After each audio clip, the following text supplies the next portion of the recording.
الحمد لله رب العالمين والعاقبة للمتقين والصلاة والسلام على أشرف الأنبياء والمرسلين نبينا محمد وعلى آله وأصحابه أجمعين أما بعد رب اشرح لي صدري ويسر لي أمري واحلل عقدة من لساني يفقهوا قولي رب زدني علما اللهم أرنا الحق حقا وارزقنا اتباعه وأرنا الباطل باطلا وارزقنا اجتنابه سبحانك لا علم لنا إلا ما علمتنا إنك أنت العليم الحكيم.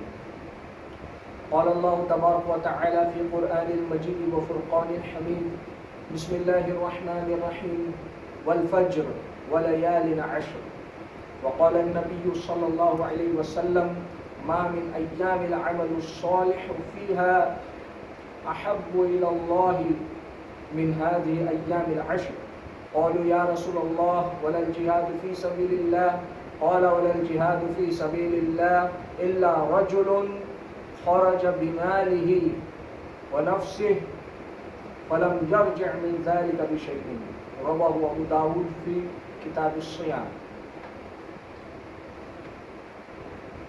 اللہ تبارک و تعالی نے جب سے اس کائنات کی خلقت کی ہے، زمین اور آسمان کو بنایا ہے اور اس میں اپنی تمام مخلوقات کو بسایا ہے، تو مخلوقات میں سے اللہ تبارک و تعالی نے بعض کو بعض پر فضیلت عطا کی. مثلا مخلوقات میں سب سے افضل اللہ تبارک و تعالی نے انسانوں کو فوقیت عطا کی، فضیلت عطا کی. اللہ نے فرمایا وَلَقَدْ كَرَّمْنَا بَنِي آدم، ہم نے بنی آدم کو تکریم بخشی، عزت بخشی. اسی طرح سے اللہ تبارک و تعالی نے کتابوں میں سب سے افضل کتاب قرآن مجید کو قرار دیا. نبی اور رسول میں سب سے افضل نبی جناب محمد رسول اللہ صلی اللہ علیہ وسلم کو قرار دیا. اسی طرح اللہ تبارک و تعالی نے فرمایا کہ ہم نے زمین اور آسمان کی خلقت کی. سورہ توبہ آیت نمبر 36 میں اللہ نے فرمایا ہم نے زمین اور آسمان کی خلقت کی، اسی دن سے ہی ہم نے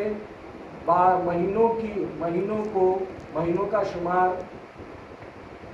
12 رکھی ہے، یعنی 12 مہینوں کو اللہ تبارک و تعالی نے مقرر کیا. اور ان 12 مہینوں میں جس میں سال مکمل ہوتا ہے، اس میں اللہ سبحانہ و تعالی نے جس مہینے کو فضیلت عطا کی ہے وہ رمضان المبارک کا مہینہ ہے. اسی طرح سال میں رمضان کے مہینے کو فضیلت حاصل ہے.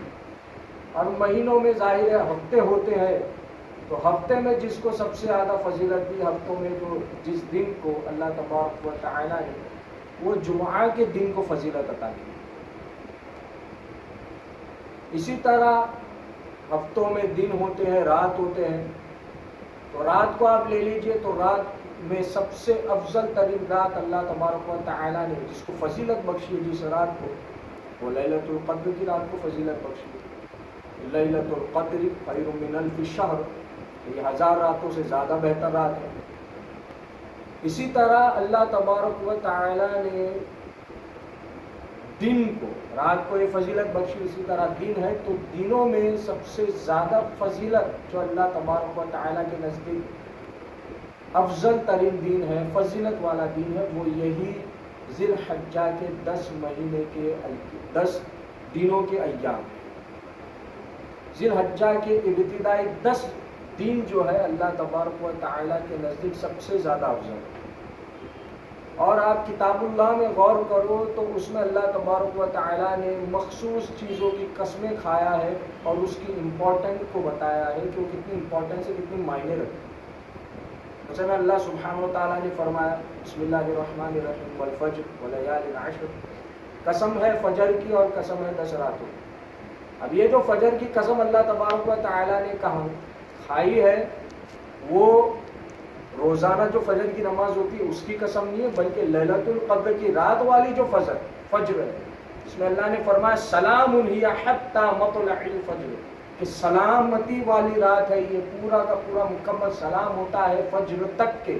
اس فجر کی اللہ تبارک و تعالی نے اس سورہ کریمہ کی شروعات والی آیت میں قسم کھائی ہے فجر.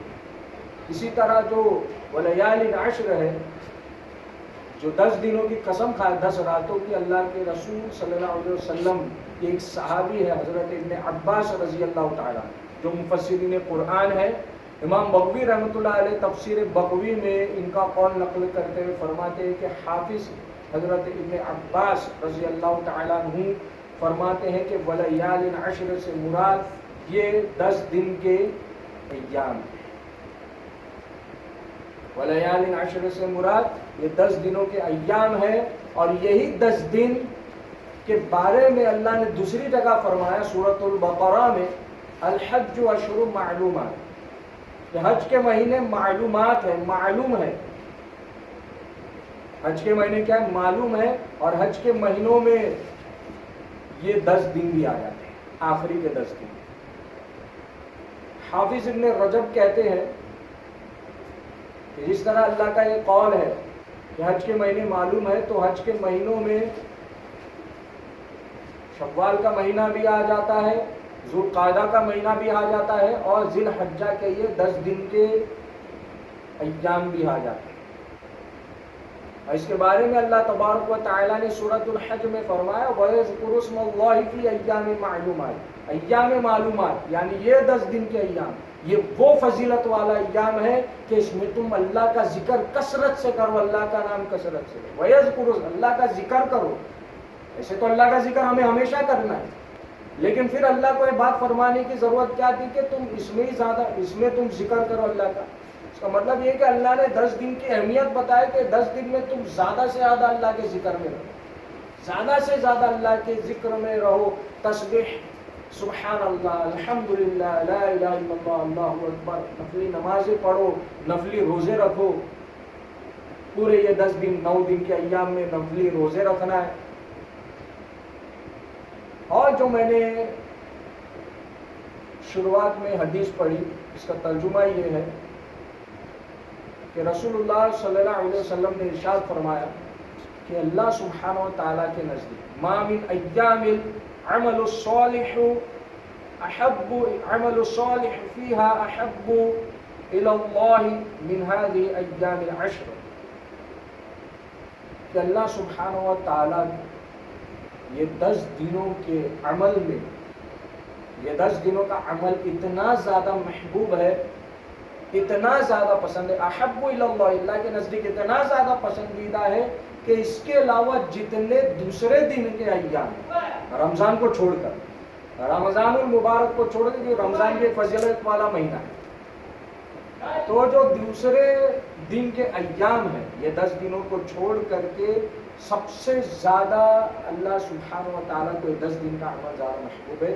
اللہ ہے کہ دوسرے دن کے ایام سے، دوسرے دن کے ایام میں کیے جانے والے عمل پسند تو ہے لیکن اتنا نہیں ہے جتنا اس کو امپورٹنس دی گئی. تو ایک صحابی رسول کھڑے ہوئے، چند صحابی رسول، کہا کہ یا رسول اللہ ولل جہاد فی سبیل اللہ، کیا جہاد فی سبیل اللہ، جو اللہ کی راہ میں جہاد کرتے ہیں، کیا اس سے بھی کہیں زیادہ افضل ہے؟ اللہ کے رسول نے کہا ہاں ولل جہاد فی سبیل اللہ، جہاد فی سبیل اللہ سے بھی کہیں زیادہ افضل ہے، سوائے اللہ اس کے کہ کوئی شخص اپنے جان اور مال کے ساتھ نکلا، جہاد کیا اور وہ پھر سے نہ لوٹا اپنی جان کو لے کر یا اپنی مال کو لے کر، یعنی وہی وہ شہید بھی ہو گیا، اس کا مال بھی اس اللہ کی راہ میں لگ گیا، اس کی جان بھی اللہ کی راہ میں لگ گئی. ایسا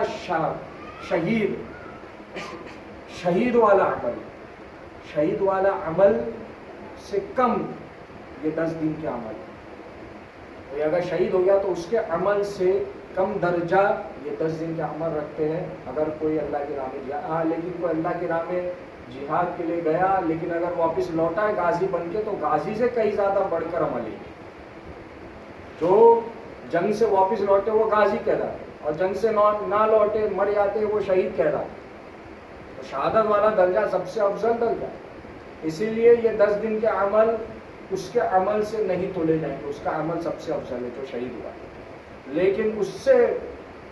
لیکن اس کے علاوہ جتنے بھی عمل ہے، تمام اعمال میں سب سے افضل عمل، سب سے افضل اعمال جو اللہ سبحانہ و تعالیٰ نے 10 دن کے ایام میں کیے جانے والے کو پسند فرمایا. اسی لیے حافظ ابن حجر الاسقلانی رحمہ اللہ تعالی علیہ وہ فتح الباری میں فرماتے ہیں کہ اس مہینے کے ان 10 دنوں کی فضیلت کی وجہ یہ بھی ہو سکتی ہے کیونکہ اس میں اسلام کی 5 بنیادیں جمع ہو گئی. کیونکہ اس میں اسلام کی 5 بنیاد جمع ہو گئی. اسلام کی 5 بنیاد کیا ہے؟ سب سے پہلے شہادت اللہ الہ الا اللہ وان محمد عبدہ و رسولہ، توحید و رسالت جمع ہو گئی. نماز کو ہے، روزہ بھی جمع ہو گیا، 9 ذی الحجہ کا روزہ، اور اس سے پہلے بھی ہم پورے 8 دن روزہ رکھنے کی فضیلت ہے. اسی طرح حج جو سب سے افضل عمل تھا وہ بھی اس میں جمع ہو گیا. اور اسی طرح اگر کسی پر زکوٰۃ فرض اس مہینے میں ہوئی ہوگی اسے زکوٰۃ بھی نکالنی ہے نا. زکوٰۃ صرف رمضان کے مہینے میں تھوڑی. اگر کسی کا سال کہاں سے شروع ہوا اس کے مال کا، تو اس کے مال کی اگر زکوٰۃ سمجھو فرض اس مہینے میں ہو رہی ہے تو اسے زکوٰۃ بھی اپنی نکالنی ہے. سب سے افضل عمل تو قربانی کا عمل ہے. تو یہ تمام چیزوں کو مد نظر رکھتے ہوئے اللہ تبارک و تعالیٰ نے ان 10 دنوں کے ایام کو رمضان کے بعد سب سے افضل ترین قرار دیا. اب یہ 10 دنوں میں 9 ذی الحجہ کی ایک الگ فضیلت آئی ہے. ایک یہودی سیدنا عمر بن خطاب رضی اللہ تعالیٰ عنہ کی خدمت میں پیش ہوا، امیر المومنین تھے جب آپ. کہا کہ کتاب اللہ کے اندر ایک ایسی آیت کریمہ ہے کہ اگر ہم یہودیوں پر نازل ہوتی تو ہم اسے عید کا دن مقرر کر لیتے. تو حضرت عمر نے کہا ایو آیا، وہ آیت کون سی ہے؟ تو یہودی نے کہا وہ آیت یہ ہے الیوم اکملت لکم دینکم واتممت علیکم نعمتی ورضیت لکم الاسلام دینا. جس کا ترجمہ یہ ہے آج میں نے تمہارے دین کو تم پر مکمل کر دیا اور تم پر اپنی نعمتیں تمام کر دی اور تمہارے لیے دین اسلام کو پسند کر لیا. حضرت عمر نے فرمایا کہ ہمیں نہ سمجھاؤ، جب یہ آیت کریمہ نازل ہو رہی تھی ہم رسول کے ساتھ موجود تھے. وہ 9 ذی الحجہ کا دن تھا، آپ صلی اللہ علیہ وسلم عرفات کے میدان میں تھے، اور وہ جمعہ کا بھی دن تھا. اور جمعہ کے دن تو ہفتے کی عید ہوتی ہے، جمعہ کا دن تو ہفتے کی عید ہوتی ہے. تو ہمیں نہ سکھاؤ، بلکہ ہم تو اس کے بارے میں تم سے بہتر الحمدللہ جانتے ہیں، کیونکہ یہ آیت جب نازل ہوئی تو ہم رسول کے ساتھ موجود ہیں. اور قسم اللہ کی، صحیح مسلم کی روایت ہے کتاب الحج کی، عائشہ فرماتی ہے کہ رسول اللہ صلی اللہ علیہ وسلم نے ارشاد فرمایا کہ اللہ تبارک و تعالی 9 ذی الحجہ کو اتنے لوگوں کو جہنم سے آزاد کرتا ہے، اتنے لوگوں کو جہنم سے آزاد کرتا ہے کہ اس کے علاوہ دوسرے دن کے ایام میں کسی کو اتنی جہنم سے آزادی نہیں ملتی. یہ وہ فضیلت والا دن ہے 9 عرفات کا. 9 ذی الحجہ جو عرفات کا دن ہے یہ وہ فضیلت والا دن ہے کہ اس دن سب سے زیادہ اللہ تبارک و تعالی مرحومین کو جہنم سے آزاد کرتا ہے. تو بتاؤ اس سے بڑی فضیلت اور کیا ہے؟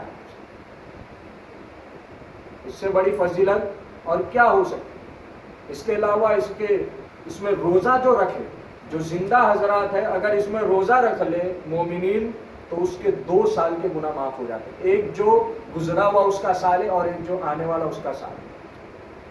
2 سال کے جتنے چھوٹے گناہ اس نے کیا رہے گا اپنی زندگی میں معاف ہو جائیں گے سارے کے سارے، صرف یہ ایک دن روزہ رکھنے کی بنسبت. تو یہ وہ فضیلت والا دن ہے جسے اللہ تبارک و تعالی نے ہمیں ایک دوسرا تحفہ مسلمانوں کو عطا فرمایا. رمضان المبارک کے بعد ذوالحجہ کے بارے میں کبھی اتنی زیادہ ذکر نہیں ہوتا، نہ ہی اس کی فضیلت بیان کی جاتی ہے، نہ اس کے متعلق حدیثیں بیان کی جاتی ہے. تو اس لیے ہمیں معلوم نہیں ہوتا، ہم سمجھتے صرف 10ویں دن آیا تو بکرا کاٹ لیا ہو گیا یا جو حج پہ گئے ہو. ایسا نہیں ہے. جس طرح رمضان میں تمہاری عبادت ریاضت اللہ سے مناجات ہوتی تھی، اسی طرح سے تمہیں اس مہینے میں بھی سب سے زیادہ اللہ تبارک و تعالی سے روبرو ہونا ہے، اللہ سے بہت زیادہ مناجات کرنی ہے، ذکر و اذکار میں لگے رہنا ہے، زیادہ سے زیادہ تسبیح تحلیل کتاب اللہ کی تلاوت. اور اسی طرح سے جس طرح رمضان کے روزے رکھتے، اس مہینے کے روزے تو چلو نفل ہے لیکن روزوں کا اہتمام کرنا ہے اور زیادہ سے زیادہ تکبیر پڑھنا ہے، جیسے کہ ابو ہریرہ اور حضرت عبداللہ بن عمر رضی اللہ تعالیٰ. بس یہ آخری بات بتا کر اپنی بات مکمل کروں گا. اس مہینے کی فضیلت میں حضرت عبداللہ بن عمر اور حضرت ابو ہریرہ رضی اللہ تعالیٰ نے، امام مجاہد فرماتے ہیں کہ وہ نکل جایا کرتے تھے مارکیٹ کی طرف، بازار کی طرف، اور زور زور کی تکبیر پڑھا کرتے تھے، اللہ اکبر لا الہ الا اللہ اللہ اکبر وللہ الحمد۔ اور دوسرے لوگ جو سنتے، دوسرے صحابہ، وہ ان کا دیکھ کر وہ بھی زور زور کی تکبیر پڑھتے، اللہ کہ پورے مارکیٹ میں جو ہے تکبیر کی گونج اٹھتی، جیسے یہ سمجھو اذان ہو رہی ہے، ایک اس طرح سے مطلب پورا ماحول بن جاتا بازار کے اندر۔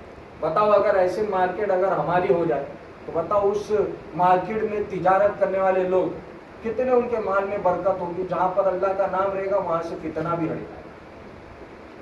اور حضرت عبداللہ بن عمر اور حضرت ابو ہریرہ کا مقصد یہ ہوتا، وہ بازار اسی لیے جاتے تھے کہ تکبیر پڑھے، یہ 10 دن لگاتار وہ جایا کرتے تھے، یہ 2 صحابی رسول کا موجود۔ اسی لیے ہمیں بھی چاہیے کہ ہم زیادہ سے زیادہ تکبیر پڑھتے رہے، اٹھتے بیٹھتے چلتے پھرتے جیسا بھی ہمیں وقت ملے، لیٹے بھی ہے تو موبائل اب 10 دن کے لیے سائڈ میں رکھ دے، زیادہ سے زیادہ جو اللہ کے ذکر میں لگے رہے۔ جس طرح ہم نے رمضان میں اپنے آپ کو تیار کر رکھا تھا، اپنی کمر کس لی تھی، اسی طرح سے اب یہ دوسرا موقع اللہ سبحانہ و تعالیٰ نے عنایت فرمایا ہے، اللہ ہم سب کو نصیب فرمائے، آمین، تاکہ ہم اس میں زیادہ سے زیادہ اللہ سبحانہ و تعالیٰ کی عبادت کرے اور اللہ کا حکم بجا لائے اور زیادہ سے زیادہ کار خیر والا کام کرے۔ اللہ ہمیں اس کی توفیق عطا فرمائے، آمین۔ وآخر دعوانا ان الحمدللہ رب العالمین۔ جزاکم اللہ واحسن الجزاء۔ السلام علیکم ورحمۃ اللہ وبرکاتہ۔